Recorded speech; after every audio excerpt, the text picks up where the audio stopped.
You probably think this is the only way to style your dupatta. No. अगर आपका दुपट्टा printed है या फिर ऑर्गेन्जा या फिर कोई स्टिफ फैब्रिक में है तो उसे आप कुछ इस तरीके से प्लेस कर सकते हैं. ऐसे आप टॉल दिखते हैं और आपकी बॉडी भी वेल प्रोपोर्शनेट दिखती है. साथ ही आपका दुपट्टा भी आप इजीली शोकेस कर सकते हैं.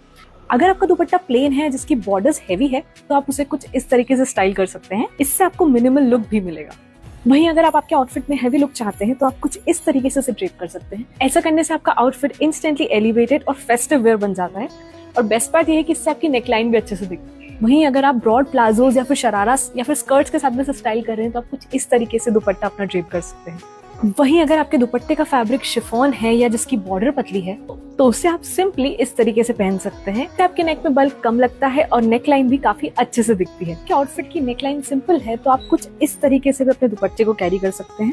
ओवरऑल लुक काफी ग्रेसफुल लगता है और ये भी अनारकली कुर्तीज के साथ बहुत अच्छा वर्क करता है. Hope this help. Do save this for letter.